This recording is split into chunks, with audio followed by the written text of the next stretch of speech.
Thank you for that introduction. I'm thrilled that Steve's doing the marathon. As I said, I was supposed to be, but unfortunately I'm not doing that now, which is a shame. But on the leaving the beer out, Dick, beer is a fantastic form of carbohydrate. So thanks for inviting me today. I was thrilled when I saw the title of this particular slot, Achieving Cost-Effective Growth, when I joined a building products retailer in the middle of the worst recession since the 30s. I'm not quite sure exactly how I'm going to talk about achieving growth during that particular period I've been there, but I'm going to try my best. And I'm going to take a slightly different approach. I'm going to talk to you about my experiences of sorting out some of the service and cost issues that faced our business and were preventing us from delivering a profitable opportunity for our stakeholders. We dismantled effectively a large part of our business and rebuilt particularly the customer service delivery option. Or offering. I'll just give you a very potted background of Grafton, just to give you an idea of what I'm talking about. Grafton Group isn't a particularly well-known business as a brand in itself. Its turnover is about 2 billion euros last year. It's a building products group with operations in UK and Ireland, across merchanting, which is the biggest sector of the organisation, manufacturing and retail. And the retail takes two forms. It takes the traditional DIY retailer approach, or the bit that I'm very excited about and particularly involved in is the online direct-to-customer offering. Now, I think we all probably, I'm telling you the obvious here, the current climate is offering us massive challenges. But it's also providing us, if we look closely, with a number of exciting opportunities as well. Particularly in the online area, customers are seeking cheaper alternatives, and people are much more confident about going online and using the web retailers to deliver things that they may have looked at in the store, which was traditionally what they would do. They would go and touch and feel the product, and then they would come back and they would buy from us. And bathstore.com did a fantastic job for us, setting up lots of retail units without a proper online presence, and then people happily came on the web and bought from us and thought we were bathstore.com, which was very nice of them. But it's much harder these days to differentiate yourself on the web as a pure play e-tailer for a bunch of reasons, which I'm going to touch on. A lot of the traditional bricks and mortar retailers are now much more bricks and clicks, and they are emphasising much more on the clicks and the e-offering side of their business. And they're high street brands that people believe in and trust and have seen and have grown up with and have lived with and have experienced. They trust them online. But that makes it much tougher for the pure e-tailer. We've got Amazon marketplaces, we've got Pixmania and some other platforms and some other channels that have developed, which do provide some great opportunities to get our products out into the marketplace.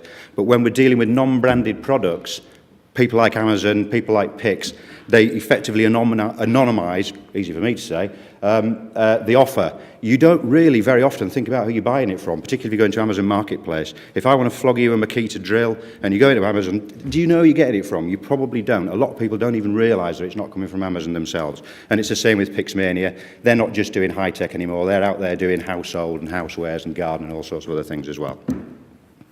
So how the hell do we succeed in this environment? Well, the only way to do it is try and be different somehow. As I said, we're on the web, we're a virtual presence, we're not a real thing to people, so to be different is really hard, but we've got to give people a reason to choose us. There's some obvious stuff which retailers will fully understand, and I don't intend to bore you with. You've got to get the product offer right. I mean, that's obvious. If your product isn't right, people ain't going to buy it. It's very straightforward.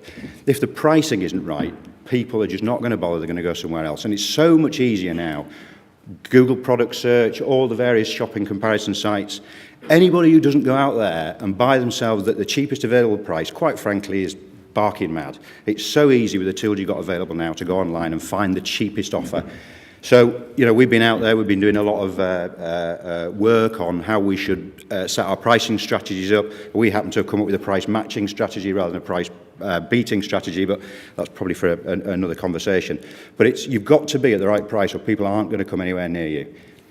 The big deal about e-tailing is trust. Now, there's all sorts of e-tailers out there. If you're going to buy a $9.99 CD or DVD, trust maybe isn't the biggest issue. You're going to, if it goes wrong, okay, you've had a bad experience. You're probably not going to go there again, but it's not the end of the world. If people are coming to me and spending $2 and $3 grand online without having ever spoken to me or without having to, seen a physical presence, how do I get them to trust me? How do I get them to part with the money online? you've got to make the shopping experience so easy for them. And when I'm talking about the shopping experience, you've got to make it easy for them when things don't work out quite right. In our business, for example, if we're talking about bathrooms, somebody is going to get a bathroom suite, and they might not like the colour when it gets there. The finish might not be quite what it looked like on the web. It's very difficult to represent graphically your products accurately. It's very difficult. So we've got to make it easy for that customer to change their mind. We've got to make it easy for the customer to send the product back for us, to have an exchange. We've got to make the whole experience easy and easier than going to a retail store and buying it from a retailer who they're used to and comfortable with. So we've got to differentiate our service choices, and I guess that's where you guys come in. We're going to talk about some of the different services and how I went about sourcing new services in a second. But one of the key things that I've found while I've been at Grafton is how sensitive delivery pricing is in terms of the customer buying decision. When the customer's making that buying purchase, they effectively ignore what it would have cost them to go to the store. They ignore the petrol it would have cost them to drive down to John Lewis or wherever you're going to go to. They're going to ignore the £5 that it would have cost them to park. All of that gets ignored when they're making the comparison with online retailing. And customer price sensitivity is absolutely key when you're delivering. We rarely recover the full cost of delivering the product to the customer, because if you do, the customer perceives that you're having them over in terms of delivery pricing, and they won't trust you and they won't buy that product. And we've done a lot of work about price sensitivity, and the difference between £3.47 and £2.97, for example, in delivery pricing is absolutely immense. You'll see the sales fall off a cliff when you try and push that delivery point for a smaller item above £3. So there's a whole lot of work gone on in delivery pricing, which is one of the areas of our business that was hemorrhaging cash, was the amount of money we were spending on you guys delivering our products for us. So obviously I went out into the marketplace to give you guys a good beating and try and get the best possible solution for us. So I just want to talk about how we go about winning that customer. We've talked about trust and some of those things. One of the ways we can do that is actually make sure that customer perceives that they're not just getting a product from us, but they're getting a service as well.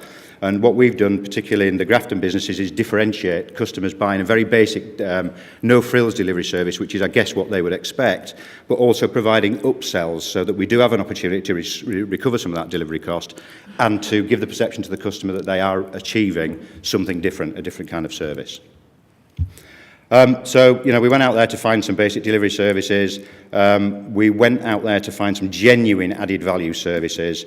And we wanted to find services within Grafton that made the customer shopping experience easy, made it easy for them to change their minds, made it easy for them to trust us, and made it easy for them to put their hands in the pocket, get that card out, type those digits in and press the submit button. So what did we do? We effectively took the offer, redefined it, re-specified it and re-tendered it. And I guess some of you in the room might have been involved in part of that process. We actually went out and re-tendered the entire Grafton group business. Chopped it up into different bits because some people wanted pallets of bricks shifting around, which is fine, dead straightforward, dead easy, but we wanted some more sophisticated services within the online part of Grafton. So we went out to look for parcels and large palletised deliveries, because customers will buy anything from me, from a packet of screws to an entire bathroom suite with a whirlpool bath and a steam cabinet and God knows what. So we've got all sorts of shapes and sizes, and most of it, by the way, is fragile and breaks really easily, which is an interesting challenge. We also then wanted to define out standard services that we could offer to the customer and really get very price conscious about those services, but also make sure we could genuinely deliver some enhanced services as well. Things like time deliveries, next days, Saturdays, and you're right, Steve, we want Sundays. And things like carving out the school run, giving the customer the option to trust that that delivery is going to get there. That's what we really went out to get. And some of those we've got, and some of them are working, but there's a lot of work still to do to really give that customer the right experience. We wanted an economy pallet service. And we wanted a sort of platinum room of choice, take the packaging away, protect the carpets. So we wanted a very wide range of services. So we went out and we tendered to all of the traditional B2Cs and B2Bs, and we got them all in rooms, and it took far too long about doing it, and we asked too many questions and all the usual things. Somehow Palletways managed to get into this tendering process, which was absolutely against everything that I asked for. I said I did not want a network pallet provider under any circumstances. They weren't right for us. They're right for some things, love them for some things, shifting pallets of bricks and bags of cement around, fantastic. But my perception of the network pallet solution is that you do not have final control of that final delivery. You don't have control over the quality of the vehicles and the people that are delivering. And frankly, putting fragile products like glass and porcelain and things into a pallet network solution is just complete and utter madness. And the big problem with this is, as Steve says, the customer perceives us to be the deliverer. You guys turn up on the doorstep and you're us. You are that person who might help you to your car with your bags. You're the person who's on the customer service counter. You're the person who takes my money in the store. You're that equivalent when you get to the customer's house. So network, no chance. But I got dragged into the accountant's office and beaten within an inch of my life and rolled up in carpet and beaten into submission until I was forced to give a network solution a trial. And I agreed, because I had no choice, to give it a trial. So what we did is we went to Palletways for our economy option and a next day palletized service, and we went to HDN for our customer delivery option for parcels, and we went to HDN2 for the platinum service, the deliver to room of choice, the protect the carpets and everything else. So let's have a look at how they did. Palletways, the first 2 weeks of the trial, they were just brilliant. They delivered 99% on time in full. They were fantastic for the trial. And we all know how it works. They managed every bit of the volume through and they tickled it to the customer and they probably delivered it in the back of the depot manager's car and all of that kind of stuff.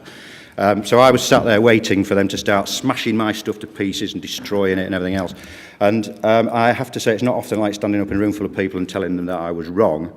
But we now send about 500 to 600 palletized B2C orders a week, split between the network solution and the HDN two-man solution, and I'm getting fantastic results out of both those solutions. They tick the boxes in terms of economy and in terms of premium. So I was wrong. It can be made to work. We now use 6 key services of HDNs, and they are delivering some fantastic results for me as well. They are delivering 98.5% on time in full to the standards that we set. They're doing a great job for our customers. The nice thing about HDN is the management information and the way we use it and the way we've managed to integrate our systems and take a lot of cost out of our business in terms of processing those orders and getting them to the customers. And we do a lot of things with them. We get at 8 o'clock in the morning, the first report on my desk is telling me what we think we've sent to the customer and our carrier doesn't think they've got. Now that gives me an opportunity before the customer even knows that delivery's coming to them to investigate what the hell's happened. Have we failed to ship it? Have they lost it? Is it an IT issue? What the hell's happened? But it allows us to be proactive with those customers. There's nothing worse than that customer sitting in waiting for that delivery and it never turns up. It's the worst thing in the world. Just a bit of a summary really, I guess, of what I've said. Obviously happy to take questions at the end, but I think particularly as a pure play retailer, e-tailer, you have to be different or you're going to die. It's as simple as that. There are a lot of people going to fall by the wayside. You have to be different. We've used delivery options as one of the ways to help us differentiate. I think it's time that we demanded more of our partners. And those of you who have been working with me through this project will know that I'm not necessarily a very easy guy to get on with, that I'm quite demanding in terms of what I expect my customers to get.